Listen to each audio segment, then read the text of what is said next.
नमस्कार दोस्तों, बहुत बहुत स्वागत है आप सभी का आपके अपने इस YouTube चैनल विजिट एरिया में। दोस्तों मैं हूं एडवोकेट मंजीत त्रिपाठी। दोस्तों आज के इस वीडियो में हम आपको बताएंगे कि लोन सेटलमेंट में कितना समय लगता है, लोन सेटलमेंट करने में कितना टाइम और कितना वक्त लगता है, और लोन सेटलमेंट करने के लिए बैंक से कैसे बात करें। दोस्तों बहुत सारे लोग सेटलमेंट के लिए परेशान रहते हैं, वो अपने लोन को पूरा पे नहीं कर पाते हैं क्योंकि उनके पास पैसा नहीं है, उनके पास फंड नहीं है। तो वो चाहते हैं कि बैंक के साथ उनका सेटलमेंट हो जाए, लेकिन सेटलमेंट कैसे करना है, क्या प्रक्रिया है, प्रोसीजर क्या है, उनको ये नहीं पता होता है।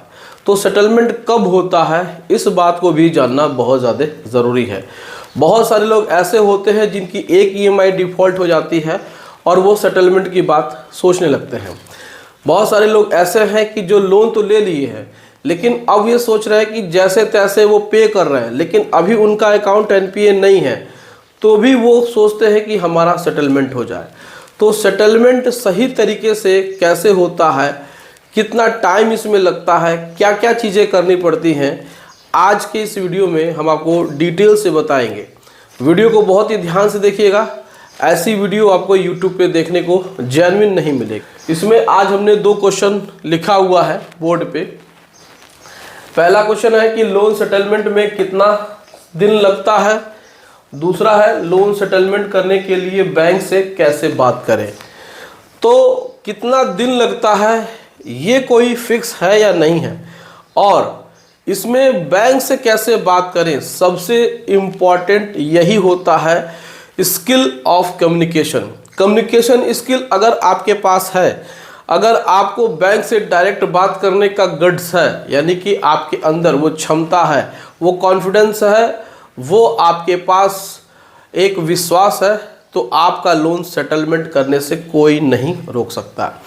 लेकिन किसी भी चीज़ को करने का एक तरीका होता है, एक टेक्निक होती है। ऐसा नहीं है कि आज आपने लोन लिया और आप एक EMI पे किए और आपको लगता है कि आने वाले 36 महीने की EMI आपसे पेमेंट नहीं होगी, तो आप सोच रहे हैं कि हम जा कर के सेटलमेंट कर लें।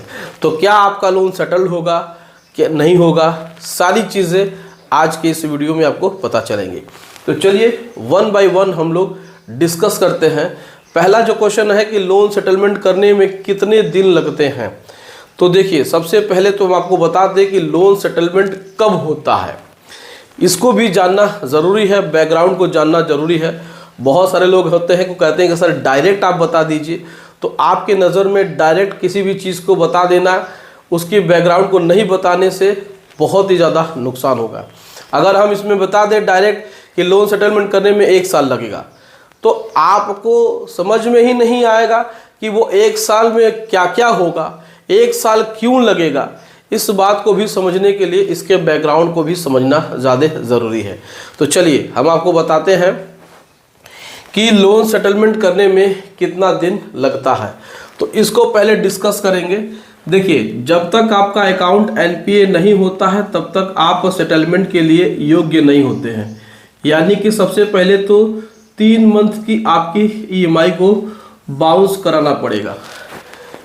3 महीने की EMI आप बाउंस करेंगे तभी जाके आपका अकाउंट NPA होगा। जो अकाउंट NPA नहीं है उनका सेटलमेंट नहीं होगा। नो NPA नो सेटलमेंट, यही बैंक का रूल होता है। No NPA means no settlement.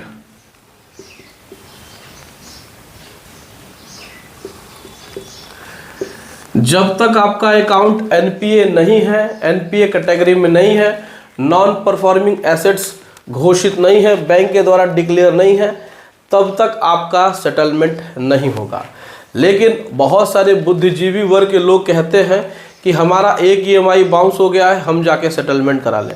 तो ऐसा बिल्कुल भी नहीं होता है। तो सबसे पहले तो आपको 3 महीने ये लगेंगे। अब 3 महीने ये लगेंगे, उसके बाद बैंक आपको रिकवरी के लिए रिमाइंडर नोटिस भेजेगा। तो मान के चलिए कि आपका 1 मंथ एक रिकॉल नोटिस आ जाएगी। 3 महीने प्लस 1 महीने 4 महीने हो गया रिकॉल नोटिस। उसके बाद फिर बैंक आपको एक एडवोकेट की नोटिस देगा, उसमें भी आपको 1 महीने का टाइम मिल जाएगा, यानी कि 5 महीना ये हो गया। उसके बाद बैंक आपके ऊपर, अगर आपने चेक दिया है तो चेक बाउंस का केस, ईसीएस दिया है तो ईसीएस मैंडेट किया है तो ईसीएस बाउंस का केस। तो कुल मिलाकर के इसमें तकरीबन 1 साल लगते हैं सेटलमेंट करने के लिए, यानी कि आपके एनपीए से 1 साल का समय लगता है आपका सेटलमेंट में। तो यहाँ पे आप कह सकते हैं कि 1 ईयर आपको पूरे लग जाएंगे सेटलमेंट के लिए। पहले तो बैंक कोशिश करता है कि उसकी जो भी आउटस्टैंडिंग है आपके ऊपर, उसकी वो पूरी रिकवरी करे, चाहे वो आपके ऊपर 138 का केस करे एनआईए एक्ट में, या फिर सेक्शन 25 में पेमेंट एंड सेटलमेंट एक्ट में 2007 में, या फिर वो आर्बिट्रेशन करे, या फिर वो 406, 420, 467, 468, 120 बी, तो ऐसी चीज़ें आपके ऊपर वो करेगा। उसके बाद फिर जब इन चीज़ों में बैंक भी सोचेगा कि इस चीज़ से भी रिकवरी नहीं हो रही है तो ही वो सेटलमेंट पे आएगा। लेकिन आप मान के चलिए कि आपका अकाउंट एनपीए नहीं है, या फिर एनपीए हुए अभी 1 ही महीना हुआ है, 1 मंथ हुआ है, और आप सोचें कि आपका सेटलमेंट हो जाए, तो बैंक इसके लिए राजी नहीं होते हैं। वो पूरी कोशिश करते हैं कि अपने आउटस्टैंडिंग को वो पूरा रिकवर करे, सेटलमेंट न करे। इसीलिए रिकवरी एजेंट, रिकॉल नोटिस और दुनिया भर के केसेस आपके ऊपर बैंक करती है। लास्ट में जा कर के वो आपसे सेटलमेंट करती है। तो मान के चलिए कि 1 साल से ज़्यादा का समय लग जाता है सेटलमेंट के लिए। अब हम लोग बात करते हैं क्वेश्चन नंबर 2, जो कि है कि लोन सेटलमेंट करने के लिए बैंक से कैसे बात करें। सबसे ज़्यादा इम्पॉर्टेंट यही होता है कि बैंक से कैसे बात की जाए, क्योंकि बहुत सारे लोगों को बैंक से बात करने में बहुत ही डर लगता है। अब आते हैं क्वेश्चन नंबर 2 पे कि लोन सेटलमेंट करने के लिए बैंक से कैसे बातचीत करें। देखिए, बातचीत करने का तरीका हमेशा आपका फॉर्मल होना चाहिए, यानी कि आप बैंक को रिक्वेस्ट लेटर दे सकते हैं, request letter for loan settlement. अब ये जो रिक्वेस्ट लेटर है वो कैसे दे सकते हैं, आप इसको 3 तरीके से दे सकते हैं।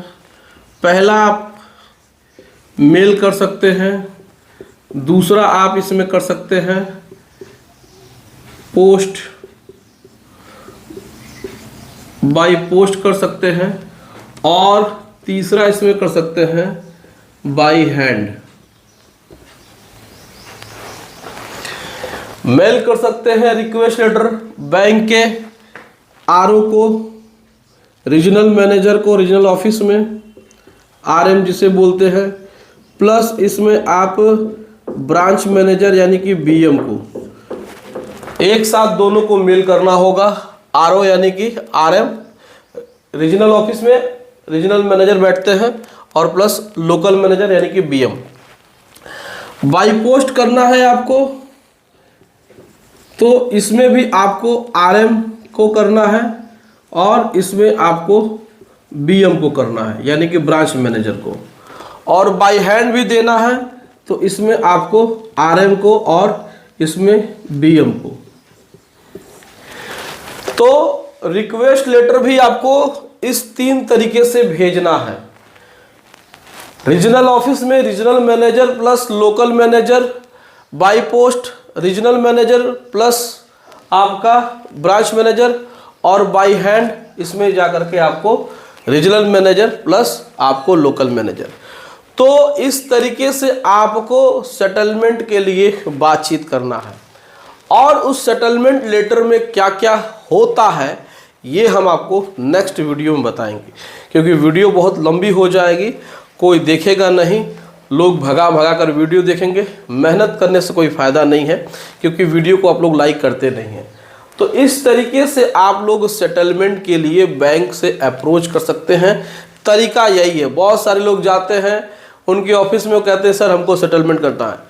बैंक का जो लोकल मैनेजर है वो तुरंत आपको मना कर देगा। वो कहेगा भाई हम क्यों इसको सेटलमेंट करें, हमको तो पूरा पैसा चाहिए, नहीं तो हम आपके ऊपर मुकदमा करेंगे, हम आपको पुलिस केस करेंगे। दुनिया भर की चीज़ें वो कह के आपको भगा देता है। तो ये जो तरीका है, यही एक तरीका होता है कि आप बैंक से कैसे बातचीत करें। तो दोस्तों, ये वीडियो आपको कैसी लगी आप हमें कमेंट करके अपनी राय ज़रूर बताइएगा। वीडियो अच्छी लगी हो तो वीडियो को लाइक कर दीजिएगा, इसे अपने दोस्तों और रिश्तेदारों में शेयर कर दीजिएगा, और हमारे चैनल को सब्सक्राइब करके हमें सपोर्ट जरूर प्रदान करिएगा। चलिए मिलते हैं अगली वीडियो में एक नए टॉपिक के साथ। तब तक आप अपना और अपने पूरे परिवार का ध्यान ज़रूर रखिए। Thank you so much. जय हिंद दोस्तों।